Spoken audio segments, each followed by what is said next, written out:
Hey team, so we're back again with another quick video here. I wanted to share this video because we got a lot of people not understanding how to draw using Google Documents. And we still had a bunch of technical issues that I wanted to try and just keep reiterating them so hopefully we can get them cleared up by next week, okay? So I'm going to start by working my way through one of the documents in Module 2, okay?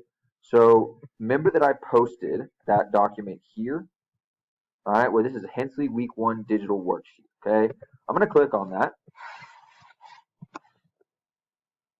And anytime a Google document opens like this, you and everyone else who's in here can edit it.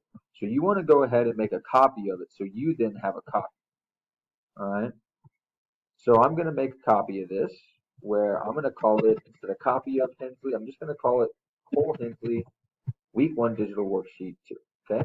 Now that I've done that, I'm ready to work it. Okay, I'm ready to start doing some stuff, start answering some questions, and start editing it just as I would with any other Google document. So we start by reading our objectives. Determine the gravitational acceleration of a free-falling object on Earth. We're going to understand how mass and gravitational force compare on the Earth and on the Moon. Okay, so we've got some vocab terms here, mass and weight. All right, and we've got a do now. Okay, now this do now has a force diagram. Okay, so I'm going to go ahead, one, show you how to edit, and two, show you how to draw just using this. Okay, so to edit a document, okay, you just click on it and begin typing.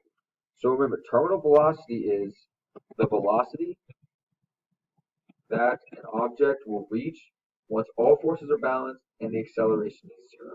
Okay, velocity that.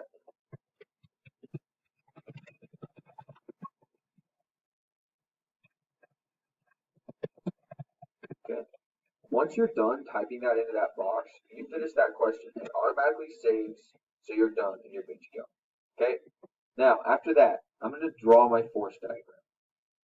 I think the most streamlined way to do this is just keep everything in terms of your Google document. So let's go up here and write, okay, I'm going to insert a drawing. Okay, again, to get there, you go to insert in the toolbar. Real quick, one issue that I saw some of us having was that if you don't see that toolbar up there, if you're wondering like Mr. Hensley's saying all these things, but they're not showing up, okay, it might be because it's hidden. Okay, if you go over here and on this little arrow right here, if you hover over it, it says show the menus. Okay, if you click on that, now all of a sudden you've got your menu up here that now you can use. Okay, I had a couple kids have that issue, so please make sure you pay attention to that and hit that up arrow. Okay, so I'm going to go back, I'm going to insert my drawing, and I'm going to hit new drawing. Okay, this opens up this environment where you're now able to draw in here. Okay, you're able to draw pretty much anything you want. Okay, what I want you to do though is you can use these little shape things. So let's say I want to use a shape as a box. Okay, I'm going to go down here and I'm going to draw a little box. Okay, that's my object. That's the object that is going to be experiencing these forces. After that, I know because it's terminal velocity that those forces need to be balanced, which means the length of the arrows pointing up and pointing down need to be the same. So let's go ahead and go back over here to the shape and let's draw an arrow. Okay, I'm going to draw an arrow and I'm going to draw my arrow up. Okay, you'll notice that this arrow look like that. To rotate it, I'm just going to do that. Okay, again, to rotate an object, this little dot that's separate from the box around it is used to rotate it. You hover your little icon over it, rotate it around like so. Okay, make sure it's pointing straight up. Make it a little longer, a little skinnier. And I'm going to attach that to my box. Okay, all right. Now, a quick way and an easy way to make this arrow and the arrow on the bottom equal is I'm going to click on it, then I'm going to right click. Once again, I'm going to click on it and then right click. That opens up this menu where I can cut it, copy it, or paste without formatting, okay? I'm going to want to copy it, okay? I'm going to copy this, okay? So now it's copied. Now I unselect everything, click somewhere over here, okay? And I'm going to hit Control V, which pastes a new one. All right, let's do that again real quick, okay? You hit Control V or you right click, paste. That creates another arrow of the exact same size. Now I want this arrow to point down, so I'm going to rotate it around like so, and I'm going to bring that arrow over here, okay? Now I've got my force diagram, okay? This is my force diagram. Now, I would like people to start labeling their forces, so let's go up here and click here for this text box,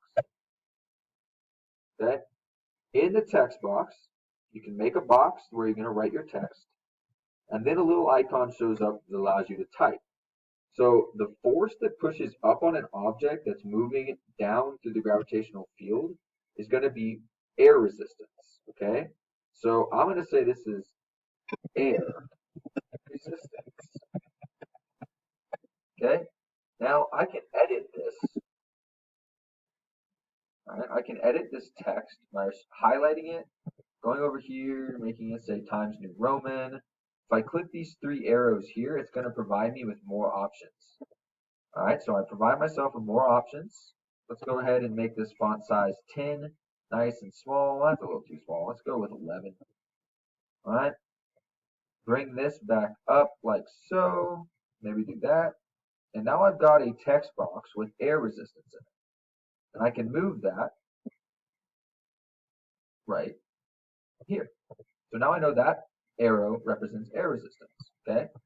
Now, I'm going to do the same thing, except now I'm going to do it down here. So once again, I click on text box, which is this little icon. I come down here, and I put it here, okay? Let's go ahead and edit our fonts to make sure they match. So we have Times New Roman, and if we recall, we kept that at, what was it, 11? All right, so we put that down here. We say this is force of gravity. All right, so this is my force diagram for an object that has terminal velocity, okay? I've got two arrows pointing up and down. I've drawn it all in this drawing aspect of Google Documents. Then now I can say, okay, I'm going to save and close this, okay? If you'll notice, that automatically puts it in the do now, okay? And you're able to, one important thing here, guys, before I move on, is down here is what we call the how the object is treated. It makes it easier if you wrap your text, so do that. It makes it easier to move around. You can change the size of it, all right? And we're going to bring this down and put it in a box down here, just like this, okay? And that's it. I've drawn my free body diagram. I've answered terminal velocity, all right? Now, if you want to check your work, let's go ahead and check our work. Now, we're going to check our work using this link here, which if you open it, is going to bring you to a new sheet over here that says the do now answer key. Let's see how we did, all right? Oh, I didn't draw my graph, but for this case, we're okay with that. All right, the velocity at which the forces are balanced and the velocity remains constant, as well as I have my force diagram right there. Okay, all right. So that's it, guys. All right, that's how you draw in Google Documents. Now, reiterating what happens once you're done. Okay, remember we work our way through this in order, answering every question where it says record work here. Okay, work your way through it, keep going, keep going, keep going until you get to your mastery check. Okay, then you're going to open Edulastic and find the assessment that's titled DL underscore mastery check pure physics G.1 math models review. All right, a lot of words, but for you guys, just find that title, take the test, and you're good to go. Once you finish this and you're happy with what you've got, you go up here and click on share. Okay. Now, the first thing you're going to want to do is you want to say get a shareable link. Okay. You'll get a link that pops up that says link copied to clipboard, and now link sharing is on. This is very important. You need this to say on. Okay. Now, we're going to go back to our Google Classroom and back to this other document that I posted here. It says week 1 assignment turn in. Okay. So you have this document. All right. You're going to find your name. Okay. Wherever your name is. I see a lot of people are starting to turn these in. That's great, guys. Keep that up. I appreciate it. Okay. But for me, I have my test one here, Cole Hensley test, put my assignment link in, and I am done. Now, when the teacher comes back and wants to look at this, all they have to do is click on the link, and it brings me back to my work that we just worked through. Okay, guys, I hope this is helpful. I hope it's helpful in how to use that drawing tool in Google Docs. I will walk through, I'll post another video later on this week about how to actually physically draw with your finger on your screen. But for right now, I think that's the best way of solving these problems, especially when they're just working with force diagrams. Thanks, guys. Have a great night.